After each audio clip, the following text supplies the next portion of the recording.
Good morning, children. Welcome you all in the 17th lecture of chapter 3 current electricity. आज हम पढ़ने वाले हैं पोटेंशियोमीटर.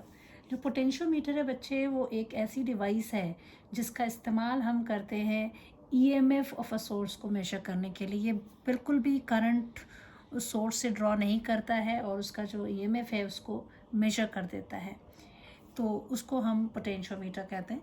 अब ये पोटेंशियोमीटर जो है कैसा है, एक वुडन बोर्ड है इस तरह का, ठीक है. एक वुडन बोर्ड के ऊपर, this is a wooden board. यहाँ पर एक तार, जैसे मीटर ब्रिज में 1 मीटर वाली तार थी बेटे, तो ये पोटेंशियोमीटर में जो है ऐसे 4 से 5 या 8 मीटर, यूजुअली आपके लैब्स में आपको 4 मीटर वाली मिल जाएगी, ठीक है. तो ये इस तरह से लगी होती है ये तार, फिर यहाँ से इधर गई, ये 3 मीटर हो गई, और यहाँ से ये वापस गई, ये 4 मीटर हो गई, मान लीजिए ये इसके एंड से, ठीक है. ये हुआ आपका वुडन बोर्ड.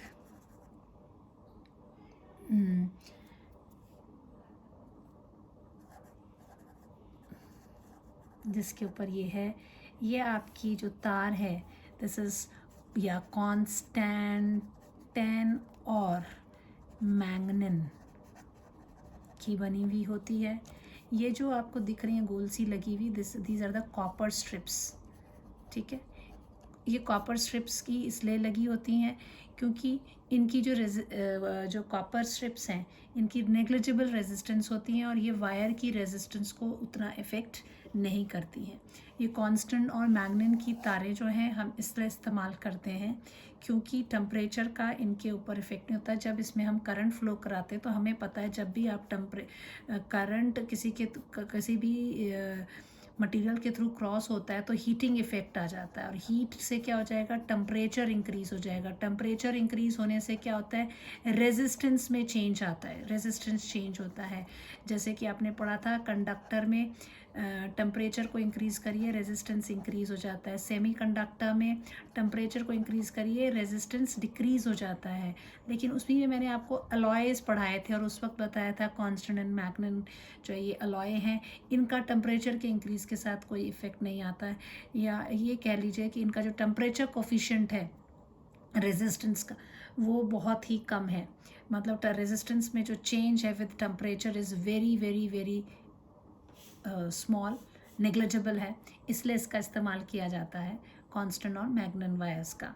इसमें एक सर्किट होता है, यहाँ से बाहर आप एक सर्किट देखेंगे जो जब भी कोई एक्सपेरिमेंट आप बताया जाएगा तो इसमें जो करंट फ्लो करवाते हैं वो, इधर पे हम एक वर्ड यूज़ करूँगी मैं, या ऑक्सिलरी सर्किट. जो इधर पे एक बैटरी लगी होती है जिसको हम बोलते हैं ड्राइविंग बैटरी, ठीक है.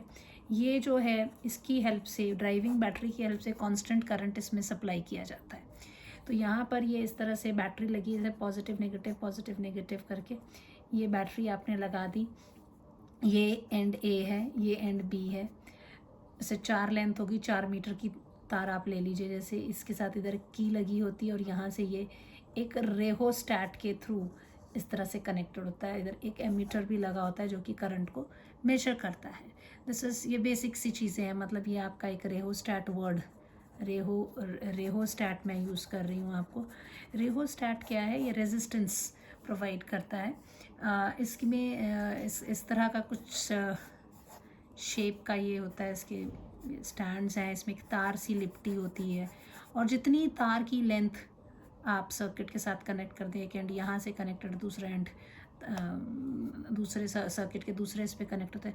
यहाँ पर मूवेबल ट्रे, एक ब्लॉक सा रहता है मूवेबल, उसकी हेल्प से हम ये डिसाइड कर लेते हैं कि कितनी लंबाई इस रेहोस्टैट की तार जो है वो रेजिस्टेंस प्रोवाइड कर रही है.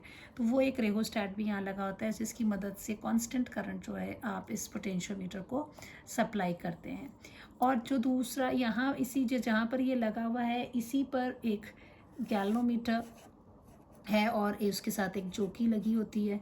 जोकी कैसी होती है, एक गैल्वेनोमीटर एक ऐसा डिवाइस है, ये मेजर करता है, डिटेक्ट करता है कहना चाहिए, डिटेक्ट करता है, डिटेक्ट करंट, स्मॉल करंट, जरा सा भी करंट है तो उसको डिटेक्ट कर लेता है, small current in a circuit. इसका नाम क्या है? गैल्वेनोमीटर। ठीक है, ये जे से जो मैंने लिखा है दिस इज जोकी। जोकी इस तरह की स्ट्रक्चर है, ऐसे जैसे चाकू सा ना, वेज सा बना हुआ इस तरह से ऐसे होता है, और इसके यहाँ पे एक नॉब लगी होती है, इसको तार से गैल्वेनोमीटर के साथ लगा दिया जाता है। मान लीजिए ये आपका गैल्वेनोमीटर है, इसके एक इससे कनेक्ट कर देते हैं टर्मिनल से, और ये इसको इस एज को हम तार के ऊपर ऐसे घुमाते हैं to find the null point. तो वो भी डिटेल में पढ़ेंगे। फिलहाल आपको पोटेंशियोमीटर के बारे में मैं जस्ट रफ आइडिया दे दिया कि एक वुडन ये एक ऐसा इंस्ट्रूमेंट है जो कि इस्तेमाल किया जाता है ईएमएफ मेजर करने के लिए without drawing the current from that से, और ये जो वोल्ट मीटर है उससे better reading, more accurate reading देता है। वोल्ट मीटर हमने पढ़ा था अभी तक, जब भी हम वोल्टेज की बात करते थे तो वोल्ट मीटर से नापते हैं वोल्टेज को। तो ये पोटेंशियोमीटर का इस्तेमाल फिर क्यों? पोटेंशियोमीटर का इस्तेमाल इसलिए कर रहे हैं क्योंकि ये इसके जो रिजल्ट्स हैं वो ज़्यादा एक्यूरेट आते हैं, तो एक्यूरेसी इसकी ज़्यादा है, इसीलिए इसको इस्तेमाल किया जा रहा है। ठीक है, इसकी साइज़ काफ़ी बड़ी होती है, इसके रिजल्ट्स नहीं, जबकि इसके जो रिजल्ट्स हैं वोल्ट मीटर का तो ऐसा है कि जैसे ही आप सर्किट में लगाओगे वो एकदम से डिफ्लेक्शन, जैसे मान लो सेल से कनेक्ट किया वो एकदम से उसका पॉइंटर हिलेगा, आपको बता देगा 2 वोल्ट 4 वोल्ट 6 वोल्ट। इस वाले में बहुत सारी चीज़ें अरेंज करनी है आपको, और इसमें कैलकुलेशंस होंगी, आपको लेंथ निकालनी पड़ेगी, फिर जाकर आप सेल का ईएमएफ निकालते हैं। But still this is preferred. Labs में हम ये पोटेंशियोमीटर का इस्तेमाल करते हैं फॉर एक्सपेरिमेंट्स। तो let's see what I have there for you. Potentiometer, a device that is used to measure accurately the EMF of source without drawing any current from the source, is called potentiometer. Then this is the diagram. ये मैंने थोड़ा क्योंकि जल्दी बनाने में गलत बनता है इसलिए मैं पहले ही ड्रॉ कर चुकी हूँ। ये देखिए आपका डायग्राम रेडी है। This is the wooden block बाहर का, ये कॉपर स्ट्रिप्स हैं, ये सीधी तारें हैं जो लगी हुई हैं, और यहाँ से ये बैटरी के साथ है। इस बैटरी को हम ड्राइविंग बैटरी भी कहते हैं। ठीक है, दिस इज़ ड्राइविंग बैटरी है ना, जो कि कांस्टेंट करंट सप्लाई इसको देता है। जी जो है आपका गैल्वेनोमीटर है, डिवाइस जो कि करंट को डिटेक्ट करता है सर्किट में, जो कि जे इज़ अ जोकी जिसको आप मूव करते हैं। यहाँ रीज़न भी दे दिया मैंने, copper strip is use because its resistance is negligible and does not affect the resistance of the wire.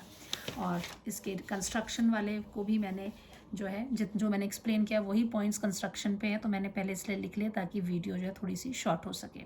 So practically wire A B consist of 4 equal parts. ये देखिए 4 इक्वल पार्ट्स 1 मीटर के। The 4 lengths are connected to each other. ये एक दूसरे से कैसे connected है? Copper strip से। सो द कंप्लीट लेंथ कितनी हो गई? 4 मीटर हो गई। ठीक है, steady current is allowed to flow through the wire by the auxiliary circuit, जिसमें क्या क्या है? बैटरी है, रेहोस्टैट है, ये होता है रेहोस्टैट, ऐसे इस तरह से बनाया होता है जिगजैग सा, और ये एक एरो आके उसको ज्वाइन करती है, तो रेहोस्टैट को रिप्रेजेंट करता है। ठीक है, इसका रेजिस्टेंस वेरी करता रहता है, यारो जो अगर इधर नीचे हो गई कम रेजिस्टेंस और ऊपर हो गई ज़्यादा रेजिस्टेंस है, depending on the length of the wire of rheostat. और ये एक इधर नीचे एक स्केल, जैसे मीटर ब्रिज में एक स्केल था, इसमें भी एक स्केल होता है जहाँ से आप मेजर कर सकते हैं। जैसे मान लीजिए इस पहली तार पे होगा तो 100 तक है, जब उसके आगे चले जाओगे तो फिर वो 102, 103, 104 इस तरह से करते हैं। ठीक है, तो यहाँ तक पहुँचेंगे 200 हो जाएगा, फिर इस तरह। तो डबल साइडेड आपका स्केल होता है जिससे आपको मेजर करने में कोई ख़ास मुश्किल नहीं आती है। ठीक है, सो ये तो भी बात आपकी पोटेंशियोमीटर। अगर आपसे सिर्फ डेफिनेशन पूछी जाती है पोटेंशियोमीटर कंस्ट्रक्शन, तो अब आप ये प्रॉपर डायग्राम ड्रॉ करके करेंगे। ठीक है, अब देखते हैं इसके प्रिंसिपल की बात करते हैं। यह प्रिंसिपल क्या कहता है? ये कहता है कि इस पोटेंशियोमीटर के किसी भी लेंथ के अलोंग जो पोटेंशियल होगा, that potential is directly proportional to the length of that portion. उसके अक्रॉस जितना भी पोटेंशियल होगा, पोटेंशियल ड्रॉप होगा, वो किसके प्रोपोर्शनल होगा? उस लेंथ के। पर इसमें कंडीशन है कि ये जो वायर है ये कैसी होनी चाहिए? यूनिफॉर्म क्रॉस सेक्शनल एरिया की होनी चाहिए, right. So this it should be uniform cross sectional area. Constant current इसके थ्रू जो है फ्लो होना चाहिए। अगर ऐसा हो रहा है तो किसी भी लंबाई लेंथ के अक्रॉस जो पोटेंशियल ड्रॉप होगा that is given as V proportional to L। अब ये हम प्रूव करेंगे। So next first of all I have written, ये भी मैंने प्रिंसिपल पहले ही लिख दिया था आपके लिए. Potential different any part of uniform wire is directly proportional to the length of that portion when constant current flow through the wire. अब देखिए पहले हमने ये से लंबा चौड़ा डायग्राम बना दिया है. अब इसको आप ऐसे भी ड्रॉ कर सकते हैं कि आपने ये ले लीजिए, मान लीजिए आपकी ये पूरी लेंथ है. ये अंडरस्टैंड न्यूमेरिकल्स में तो हम सारे ऐसे ही ड्रॉ करते हैं, पूरे चार चार उठा के नहीं ड्रॉ करते. ये मान लीजिए आपकी ए और बी. ए बी जो है that is the complete length of the A B is complete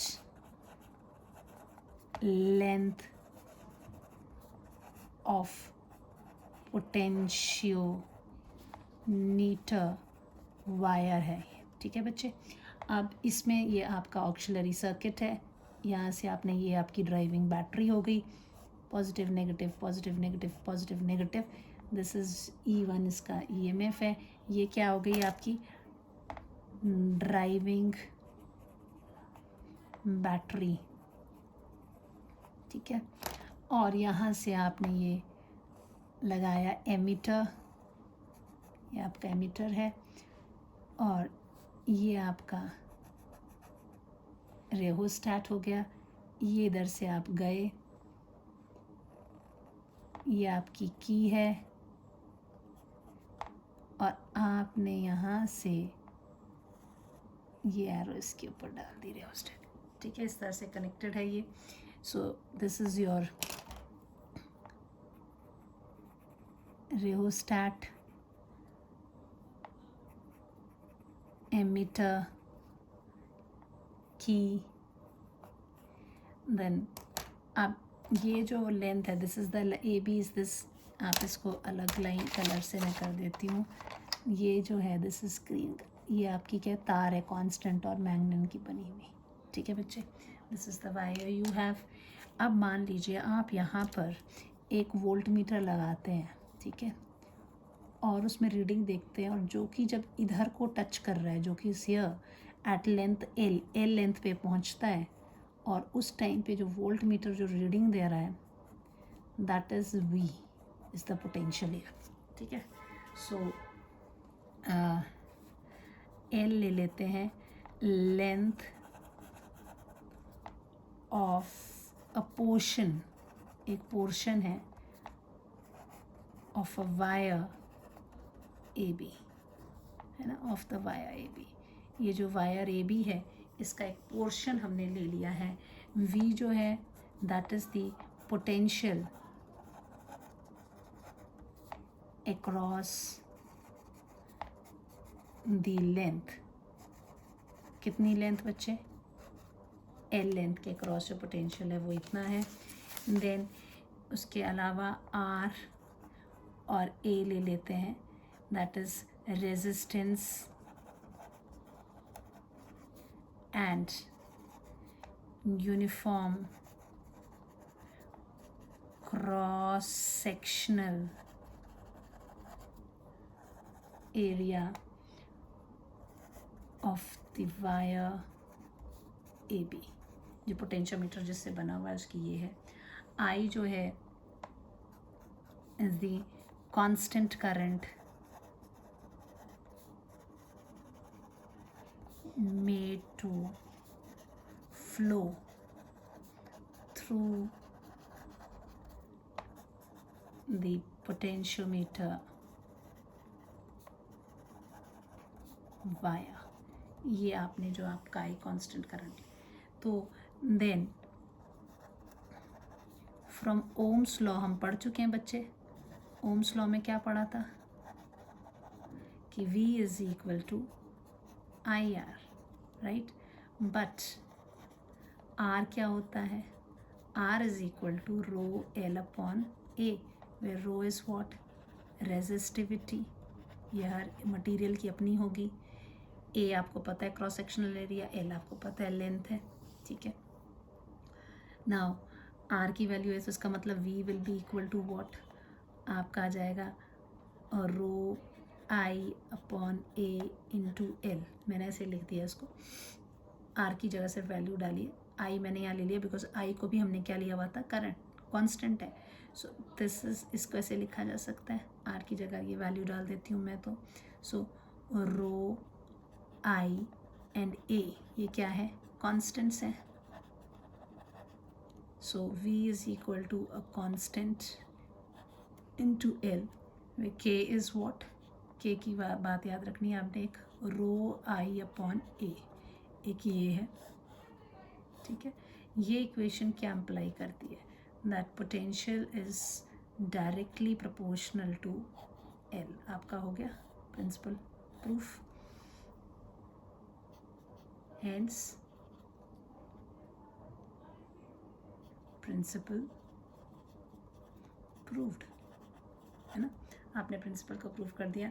अब इसमें एक चीज़ आपने जो बच्चे याद रखनी है, दैट इज़ कि के क्या है, के जो है that is equal to v upon L है।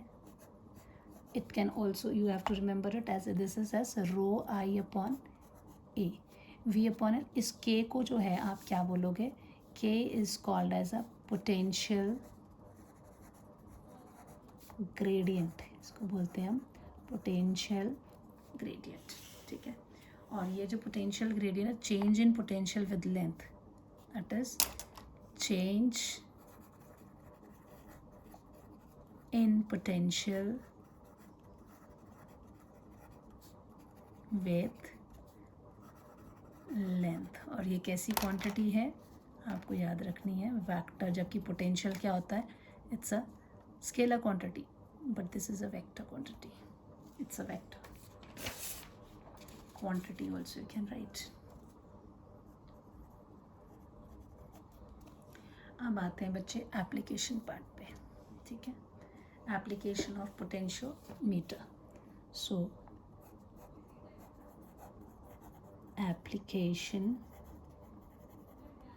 applications of potentiometer। सबसे पहले हम पढ़ेंगे, first will study that is the measurement of EMF of a cell, measurement of EMF of a cell. इससे आपको न्यूमेरिकल्स भी समझ आ जाएंगे, ठीक है। Measurement of EMF of a cell. Now आप इसको करने के लिए चाहे आप वो पूरा बड़ा सा डायग्राम ड्रॉ कर लीजिए, बट चलो ये इसमें मैं थोड़ा सिंपल वाला जो मैं बता रही थी आपको कि आप इसको ऐसे भी कर सकते हैं कि आपने ये ले लिया, ये आपका एंड हो गया A, और यहाँ से आपकी ये हो गई पोटेंशियोमीटर की पूरी लंबाई वायर की, ठीक है, A to B। ऐसे वो 4 थी ना, कंप्लीट लेंथ ले ली, this is your A and this is NB।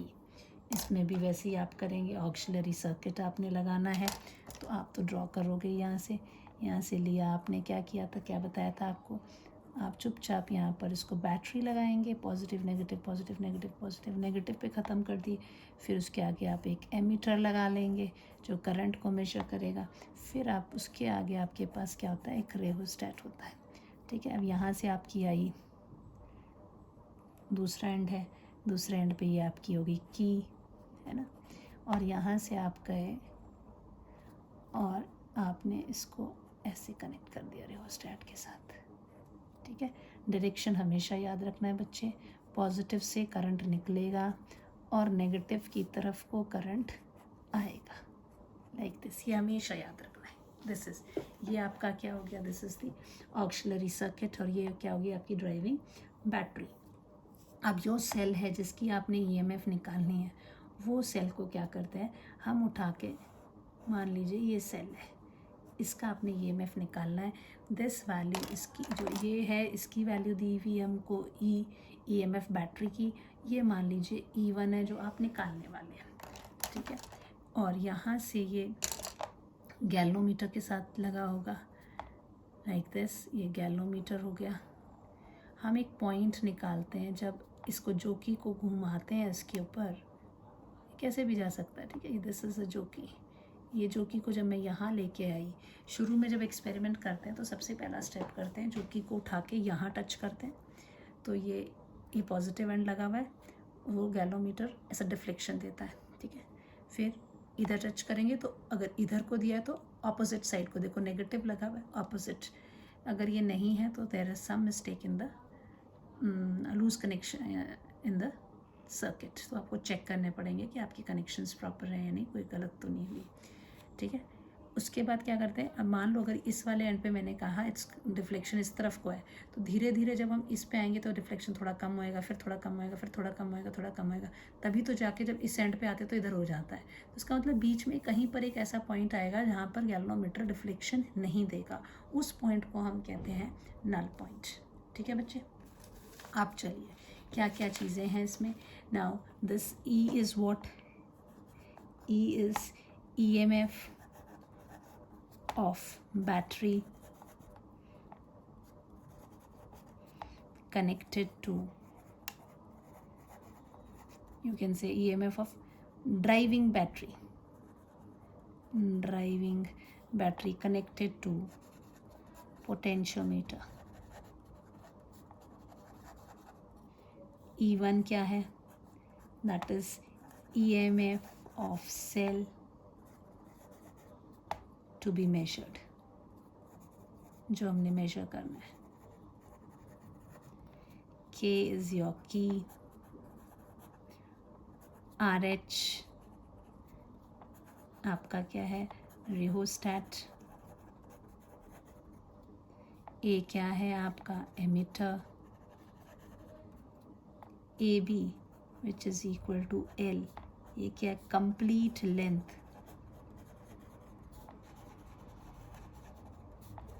of the potentiometer wire की कंप्लीट लेंथ है, ठीक है।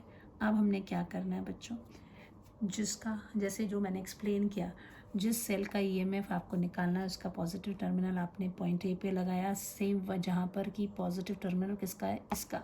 ये दोनों की जो पोलैरिटी है वो सेम होनी चाहिए। अगर इधर नेगेटिव लगाओगे तो इसको भी नेगेटिव लगाना पड़ेगा। रीज़न, अगर मान लो एक पॉजिटिव है एक नेगेटिव है तो क्या हो जाएगा, इसकी वैल्यू, इसकी पोलैरिटी अलग हो जाएगी, तो -E1 लेना पड़ेगा।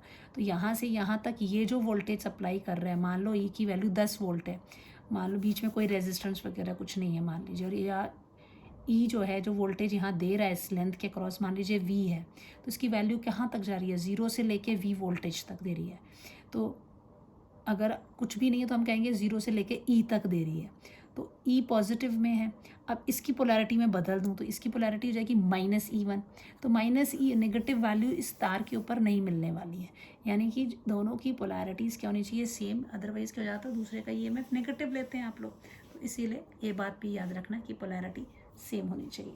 अच्छा, first point, to find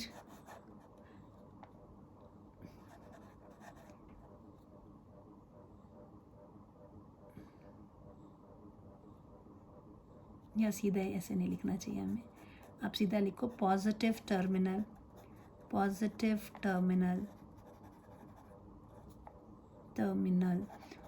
of the cell E1 whose EMF is to be measured is connected, कहाँ कनेक्ट करेंगे इसको, connected to point A, where, जहाँ पर क्या है, positive terminal of driving battery कौन, E इज कनेक्टेड, ठीक है। ये समझ आ गया, जहाँ उसकी भी पॉजिटिव उसकी भी पॉजिटिव। सेकेंड जो है गैल्वेनोमीटर, आपने इसको कनेक्ट किया है सेल को। अ galvanometer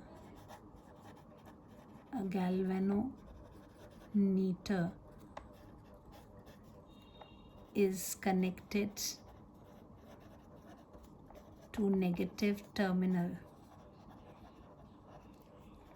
of cell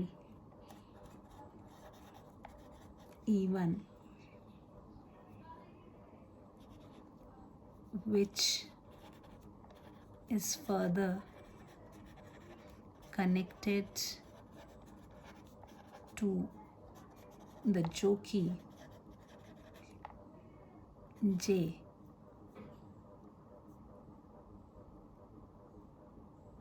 which is moved, कहाँ करते हैं इसको मूव, कहाँ करते हैं, which is first कह रहे हैं, which is first touched at point A and then at point B such that if deflection of galvanometer is opposite in both cases, the connection is correct. Connection is correct. ठीक है, आपका connection जो होगा वो correct होगा। अगर आप जब ए पे छूते हैं तो वो अलग एक डायरेक्शन में, बी पे छूते हैं तो अलग डायरेक्शन में डिफ्लेक्शन देती है। ठीक है, then what will do is jockey is moved gently on the wire. Third point, jockey is moved gently on the wire. क्यों मूव कर रहे हैं? From A to B, from A to B to get a point. ऐसा point ला रहे हैं जब galvanometer reflection नहीं देगा। To get a point where galvanometer gives null deflection.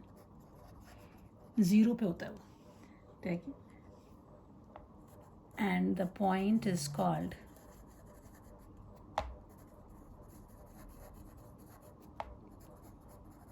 Null point. ठीक है, और एक इसमें बात याद रखनी है कि जो आपकी ये ड्राइविंग बैटरी है इसको हमेशा हम इससे ज़्यादा रखते हैं, क्योंकि अगर मान लो ये 10 वोल्ट इसके अक्रॉस वोल्टेज दे रही है। ठीक है, तो और ये है 4, तो ये इधर रीडिंग कहाँ से कहाँ तक वेरी कर रही है, 0 से लेके 10 तक। तो आपको 5, 1, 2, 3, 4, 5, 6, 7, 8, 9 सब इस पे मिल जाएंगे।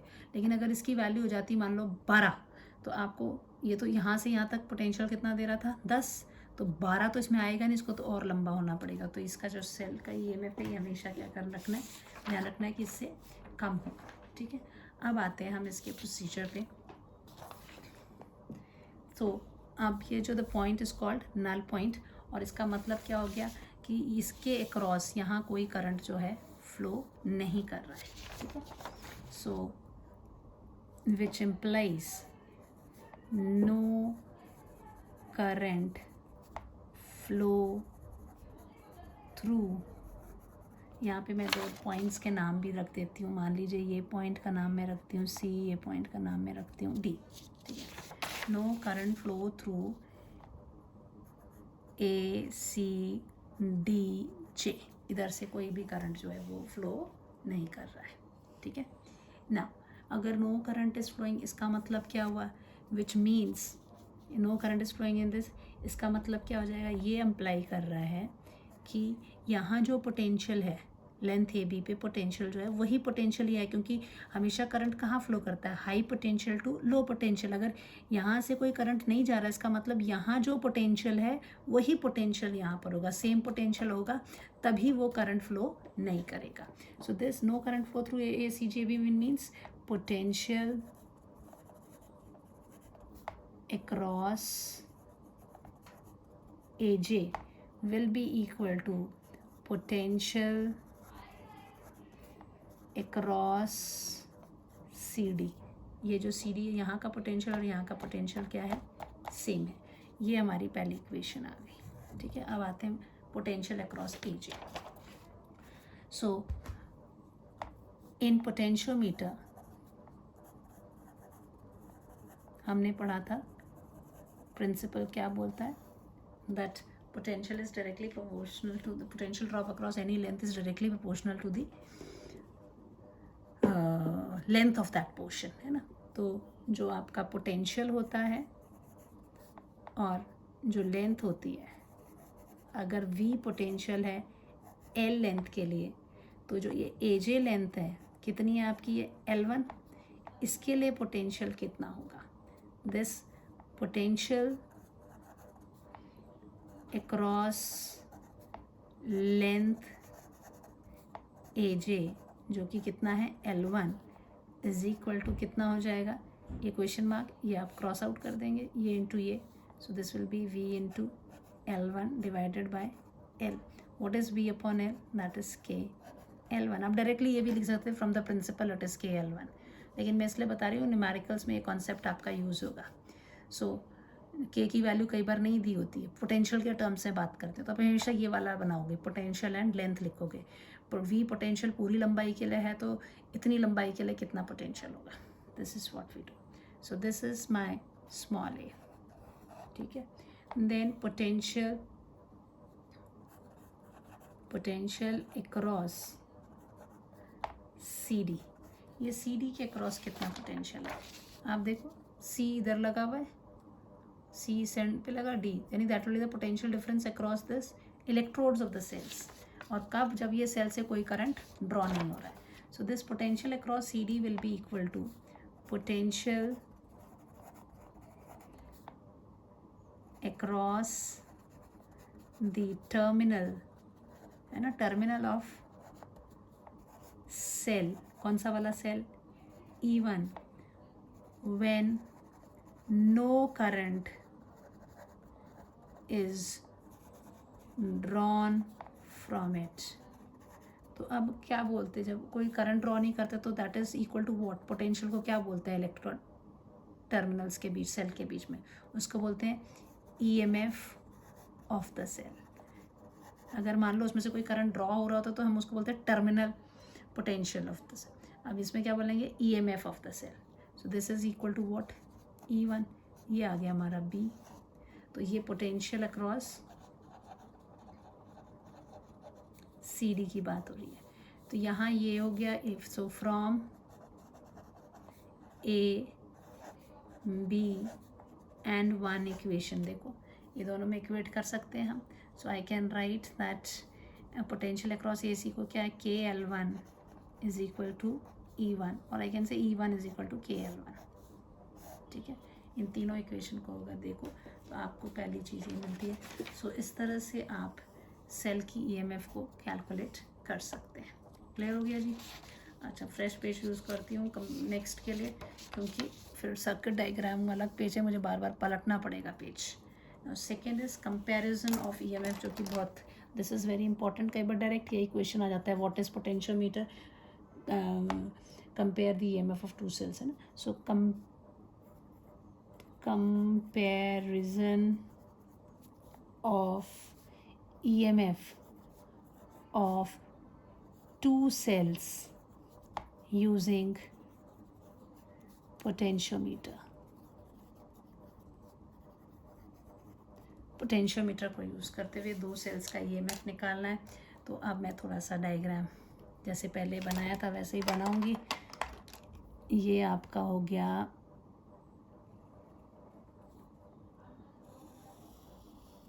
वुडन बोर्ड, ठीक है, कोई मुश्किल नहीं है, ज़्यादा टाइम नहीं लगता. बुक्स में यूजुअली ऐसे ही दिया होता है. ये आपका एंड हो गया इधर, एक ये हो गया, एक को नाम दिया क्या, ये एक हो गया आपका एंड A, और ये आपका हो गया B, ठीक है. उसके बाद उठा के यहाँ तार लगा दी, तो सीधे तार ये यहाँ लगाया हमने कॉपर स्ट्रिप, इधर एक और कॉपर स्ट्रिप,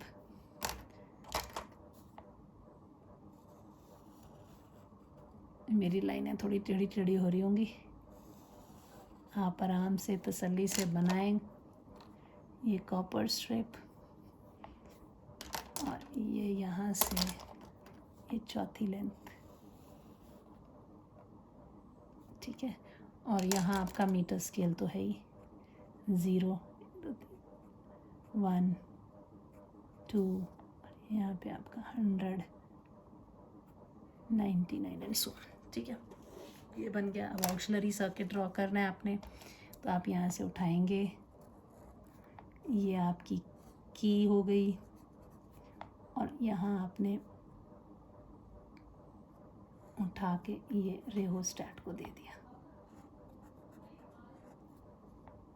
ठीक है, फिर रेहोस्टैट के बाद यहाँ एक एमिटर लगा हुआ था, और ये आपकी बैटरी आ जाएगी। यहाँ से कनेक्शन देना है, ये positive negative positive negative positive फिर negative. This is the E. Positive positive सब लंबे बराबर होने चाहिए, तो इस पर पॉजिटिव एंड इधर आ गया। अब जो सेल्स आपने जिनकी ईएमएफ कंपेयर करने हैं, वो भी 2 सेल्स लेंगे। तो ये मान लीजिए ये आपका पहला सेल हो गया, फिर ये मान लीजिए आपका दूसरा सेल हो गया। इसकी ईएमएफ मान लीजिए E1 है, इसकी ईएमएफ E2 है। ये दो, इसका नेगेटिव और इसका नेगेटिव। यहाँ पर आप 2 वे स्विच है, एक एस नाम दे देते हैं इसको। ये 1 हो गया, ये 2 हो गया। तो अगर इससे कनेक्ट किया है, ये कर दिया तो ये कनेक्ट हो जाएगा, 2 से कनेक्ट कर दिया तो E2 सेल जो है वो कनेक्ट हो जाएगा। फिर ये स्विच का एंड जो है यहाँ से फिर गैल्वेनोमीटर, ये जोकी के साथ लगा हुआ है, और जोकी जाके इस तार पे लगती है। दिस इज जोकी।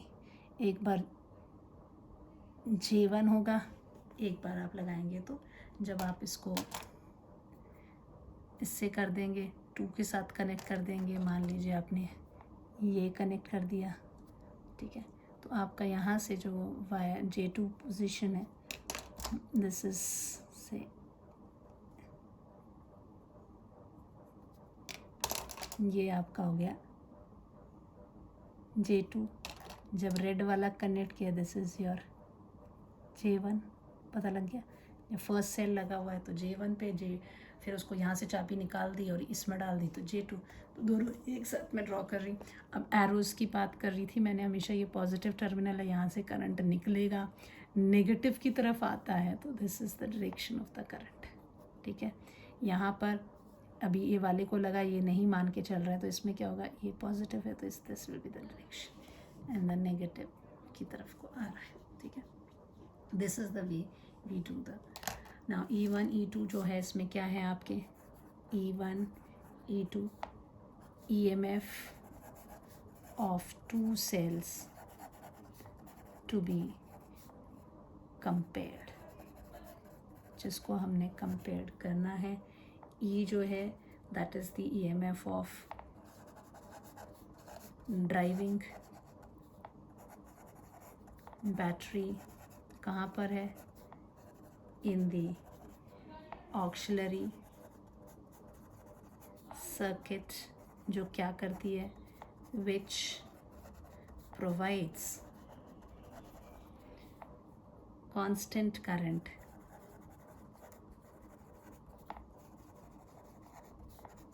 To the potentiometer.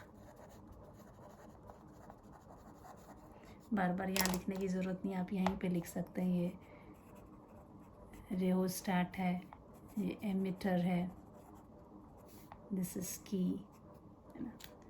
बैटरी तो आप यहाँ लिख ही चुके हैं। This is what we have. आप कनेक्शंस की बात देखते हैं कि क्या हुआ।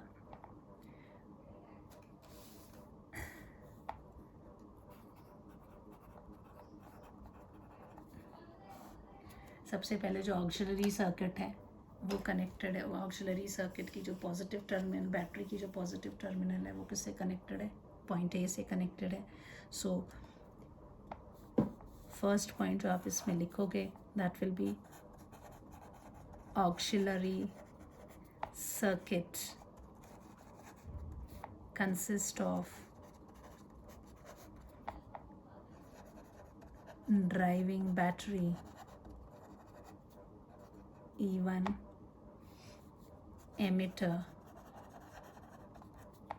rheostat and key is connected to the potentiometer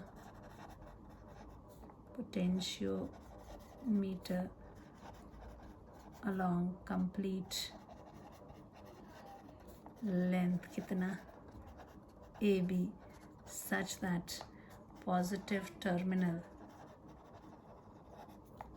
of E is connected at point A पे उसको कनेक्ट किया हुआ, ठीक है। फिर सेकेंड जो सेल है जिसका EMF कंपेयर करना है उनके भी पॉजिटिव टर्मिनल कहाँ पे लगे होंगे, A. So the positive terminals of cells whose सीधा whose बार बार लिखने की ज़रूरत नहीं, sales E1 E2 are also connected, कहाँ पे कनेक्ट करेंगे, connected to connected to point A, point पे इसको कनेक्ट किया है, ठीक है। There negative terminals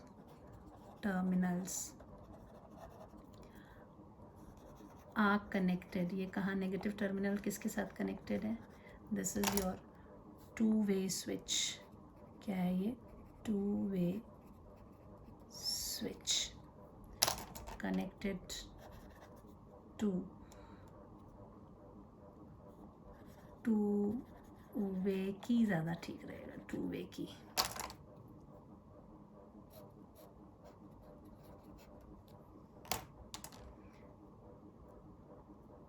such that at a time, एक बारी में एक सेल आ जाए, at a time one cell can be used to find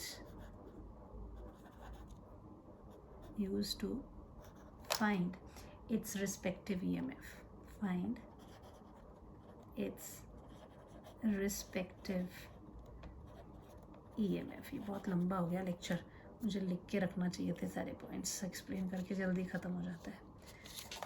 so this is what we have, second point. Then we have जो आपका ये जो टू वे की है उसका जो तीसरा पॉइंट है, सो थर्ड पॉइंट एस जो है ऑफ टू वे की इज कनेक्टेड, किसको कनेक्ट किया हमने, टू दी गैल्वेनोमीटर, है ना, ये उठा के गैल्वेनोमीटर को कनेक्ट किया, connected to the galvanometer G, which is further connected to, किसको कनेक्टेड है, जोकी को,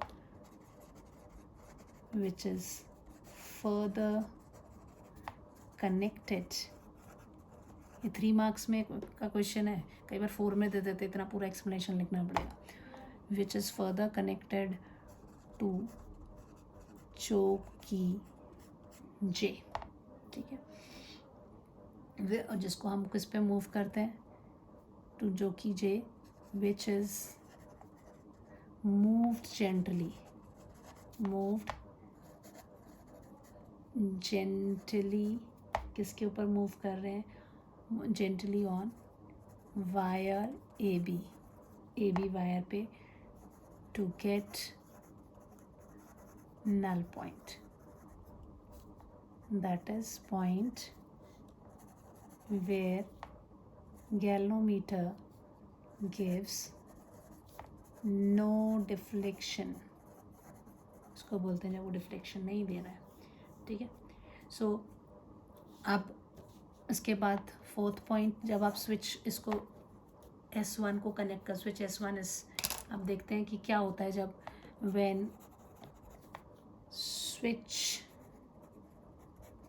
या की कह लो S1 इज क्लोज्ड। जब ये ऐसा होगा तो क्या होगा, जब ऐसा चीज़ आ गई तो क्या हो जाएगा, ये स्विच या की जो भी है ये चीज़ क्लोज आ गई, आपका जो सेल E1 जो है वो come into the circuit, the cell E1 comes into circuit and connections कैसे चेक करते हैं, connection can be checked by touching, क्या करेंगे, टचिंग, जो कि at point A and then point B. If deflection is in opposite direction, connections are correct. ठीक है. Same is done when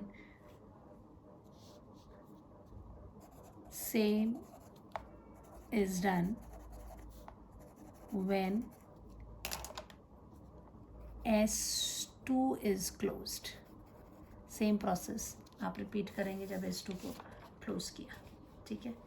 now let's see what happen. आप पहला लेते हैं, प्रोसीजर देख लेते हैं क्या होता है.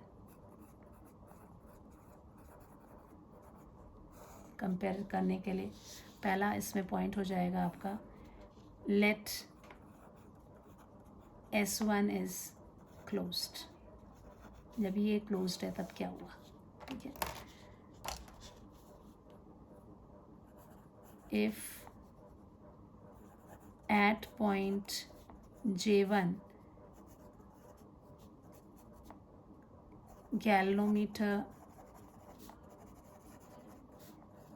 gave no deflection, then J1 क्या हो जाएगा, नल पॉइंट हो जाएगा. ठीक है ना. अब नल पॉइंट आ जाएगा तो इसका this implies what, no current flow. कहाँ पे करंट नहीं फ्लो हो रहा है, इधर पे फ्लो नहीं हो रहा है. इस रास्ते से इसको फ्लो थ्रू, आप ये कह लो E1 J1 के क्रॉस कोई करंट नहीं फ्लो हो रहा है. ठीक है. इसका मतलब क्या हो गया, इधर पे जो पोटेंशियल है that is equal to the potential, ये x रख देते हैं, इसका नाम रखते हैं y, ये कॉमन पॉइंट रख लेते हैं. ठीक है. So this is equal to what it will become, no current flow. This will imply potential across AJ1 will be equal to potential across XY. XY के क्रॉस जो है कोई पोटेंशियल जो है वो नहीं आ रहा है. ठीक है. हमने XY मैंने बता दिया आपको कैसे लिया हुआ है. Okay. Now this in potentiometer क्या होता है, पोटेंशियल एंड लेंथ. आप जब भी रखते हैं V पोटेंशियल L लेंथ के लिए है तो AJ लेंथ के लिए विच इज़ इक्वल टू L1, ये कितना होगा, this will be equal to potential across AJ will be equal to, cross out कर दोगे, V into L1 upon L which is equal to K L1. This is small a. ये हमारी first equation आ गई. Same जैसे हमने पिछला case किया वही चीज़ आ रही है. This is what we have. And potential across XY, ये आपका XY पॉइंट है. इसके अक्रॉस यहाँ बीच में तो कुछ भी नहीं लगा हुआ है. So this will be equal to, इन कोई करंट फ्लो नहीं कर रहा है, इसका मतलब ये हुआ ना potential across XY will be equal to what, that will be equal to potential difference across terminal of cell. कौन सा वाला, E1 when no current is drawn, कोई करंट उसमें से नहीं निकल रहा है, which is equal to what, EMF of E1 which is equal to E1, this is B. अब A, B और 1 से क्या निकलेगा, फ्रॉम A, B एंड 1, इससे आपकी क्या कंक्लूजन निकल जाएगी, you will have E1 is equal to KL1.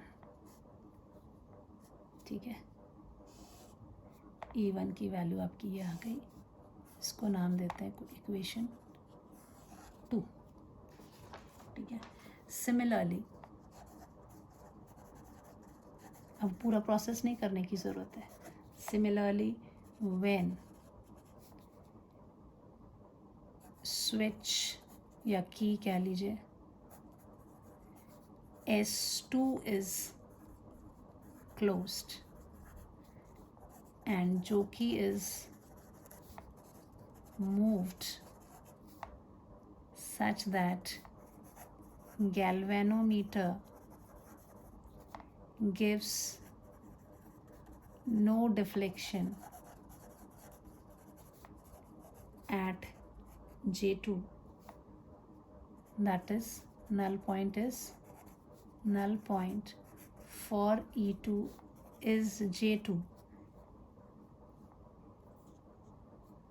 This will imply what?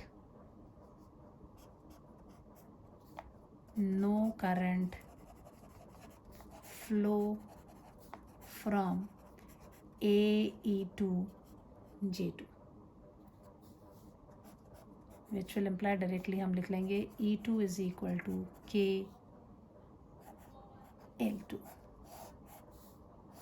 This is third. From second and third हमारे को कंपेयर करने को मिल जाए तो E1 upon E2 is equal to KL1 upon KL2, के से के कट जाएगा, E1 upon E2 is equal to L1 upon L2. ये आपका आ गया न्यूमेरिकल्स में, आपको सॉल्व करने को अगर आता है तो you can solve this things. ठीक है, अब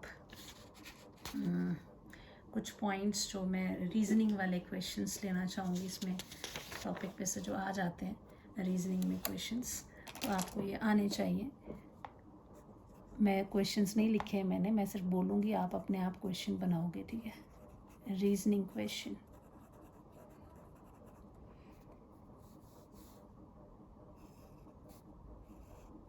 इसमें फर्स्ट क्वेश्चन जो आप याद ध्यान रखोगे that is EMF of auxiliary circuit जो है, या EMF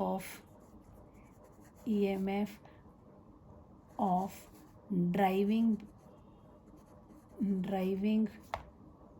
और एक्सटर्नल सप्लाई, जो भी इसको चाहे ड्राइविंग सेल बोले चाहे ड्राइविंग बैटरी बोले, driving battery in auxiliary circuit, कई बार नहीं भी नाम लिखा होता auxiliary circuit, is greater than EMF of cell to be measured, जिसकी आपने वैल्यू निकालनी है उसके सेल्स EMF उससे ज़्यादा होती है. क्यों लेते हैं?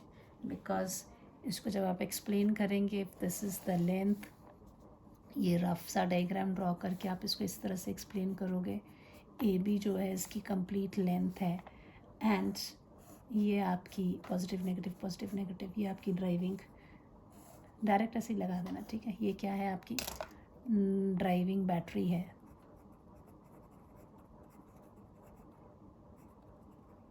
अगर मान लीजिए ये 10 वोल्ट की है तो ये 0 से मान लीजिए इनका जो डिफरेंस है, मतलब यहाँ से यहाँ तक जो वेरी कर रहा है पोटेंशियल ड्रॉप है, वो कहाँ तक जा रहा है, 0 से 10 वोल्ट तक का दिखा रहा है. ठीक है, सो ये जो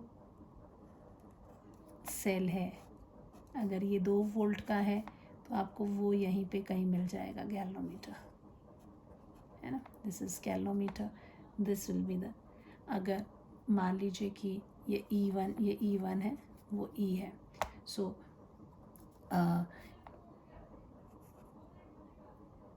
as E is equal to, ये जो E है, E equals to 10 volt is providing potential across the wire equals to how much? 10 volt. So potential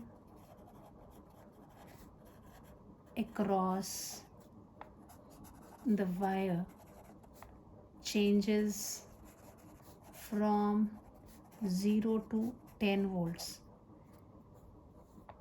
Hence, we can obtain a point where potential is 2 volt along the length. But if E1 is equal to 12 volt, we will not be able to get the point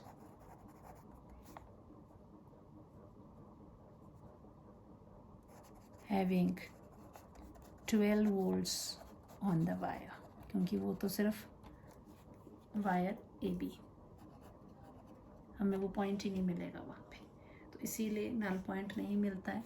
वे तो इस length पे अगर ये जितना इसका है potential, उससे ये कम ही होना चाहिए, तभी वो पॉइंट वहाँ मिलेगा। ज़्यादा होगा तो पॉइंट वहाँ पर आपको मिलना ही नहीं है, ठीक है।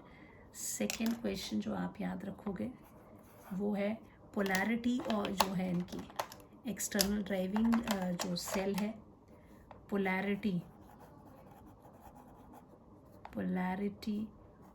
of driving cell and cell whose EMF is to be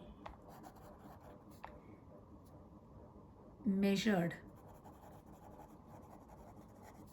should be same, ठीक है। क्यों सेम होना चाहिए? Because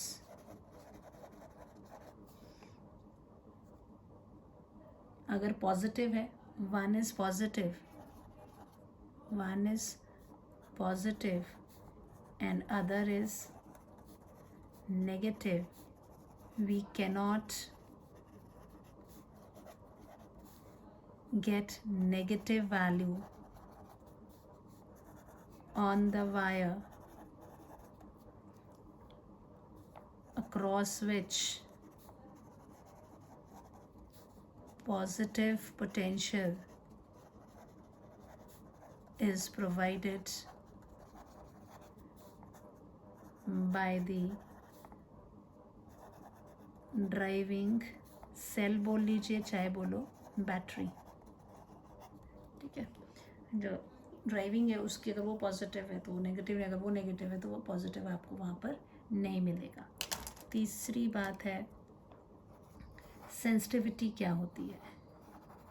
sensitivity of potentiometer and how it can be increased. So sensitivity means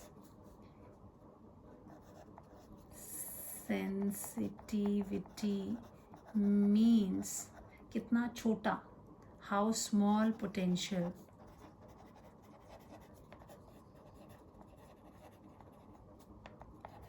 can a potentiometer can measure, ठीक है। जब हमने principle पढ़ा था, so from the principle of, so सीधा आप लिख सकते हैं वी नो जो K है पोटेंशियल ग्रेडियंट जो होता है K, that is equal to potential upon length, and also K is equal to आपका क्या था, रो आई अपॉन ए, ये आता है। नाउ कितना छोटा वो मेजर कर सकता है.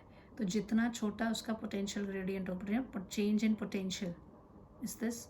So how small potential can be measured.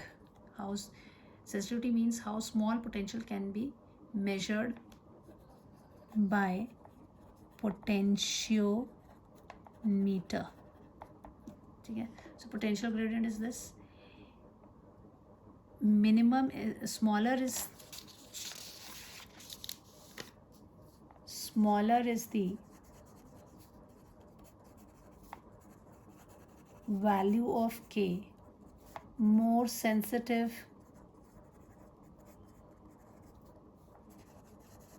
will be potentiometer. इसका जो पोटेंशियल में चेंज आ रहा है लेंथ के साथ वो बहुत छोटा होना चाहिए. So smaller is the value of K, more sensitive will be this. So K smaller के कैन बी डिक्रीज्ड बाय, अगर आप इसको देखो, अगर तो आप एल को क्या कर दो, इंक्रीज कर दो, तो ये डिक्रीज हो जाएगा. या करंट के साथ कैसा रिलेशन है, डायरेक्ट. करंट को आप कम कर दीजिए, ये ऑटोमेटिकली कम हो जाएगा, बिकॉज पोटेंशियल तो आपका अप्लाइड है ही है. रो आप चेंज नहीं कर सकते, इसको आप चेंज नहीं कर सकते, तो आई और एल है. So K can be decreased by decreasing L. कहाँ से, from K is equal to V upon L. Inverse relation है. Also K can be decreased by decreasing, sorry यहाँ क्या आना था, इंक्रीज, डिक्रीजिंग करंट फ्रॉम, ये कहाँ से लिया मैंने, K is equal to rho I upon A. तो इसको कम करने के लिए मुझे या इसको कम करना पड़ेगा, और इसको कम करने के लिए इसको क्या करना पड़ेगा, इंक्रीज. इसको कम करने के लिए क्या करना पड़ेगा, इसको भी कम, क्योंकि यहाँ डायरेक्ट है, यहाँ कैसा है, inverse. So hence by increasing length and decreasing current through potentiometer, its sensitivity can be increased. कई बार क्वेश्चन और थोड़ा ट्विस्ट करके दे देते हैं कि which potentiometer is more sensitive, which potentiometer is more sensitive, 10 meter or 8 meter, right? So you know that sensitivity is what? Sensitivity depends on value of potential. So answer कैसे लिखोगे आप इसका, we know sensitivity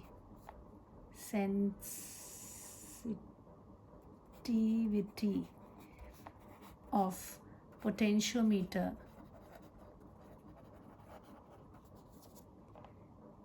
is increased by decreasing potential gradient V upon L. So V upon 10 is less than V upon 8. So K for 10 is less than K for 8. This implies 10 meter potentiometer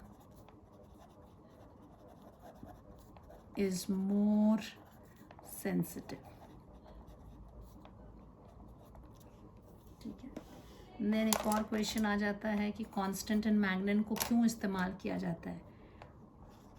constant और manganin wire are used to make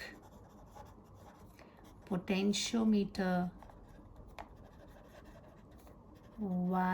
potentiometer use to make potentiometer, और metre bridge भी है ना, metre bridge, because इनकी जो resistant offer जो होती है इन, because they have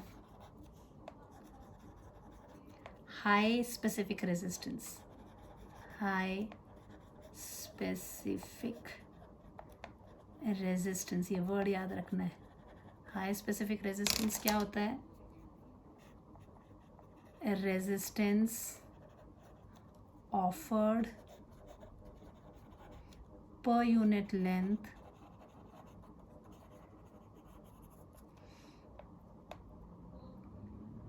and unit cross section when a known voltage is applied। ठीक है, इसकी हाई स्पेसिफिक रेजिस्टेंस है and low temperature coefficient of resistance, मतलब रेजिस्टेंस में variation, that is variation of resistance is very low with increase in temperature due to flow of current through potentiometer।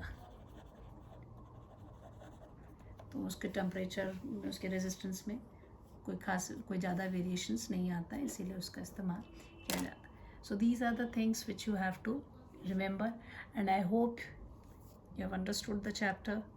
ये बस अब थोड़े से न्यूमेरिकल है, second part में रह गए हमारे, वो लास्ट टॉपिक होगा इसका, ये second last topic is over of chapter 3। If you have any doubt please write in the comment section. Thank you and have a nice day.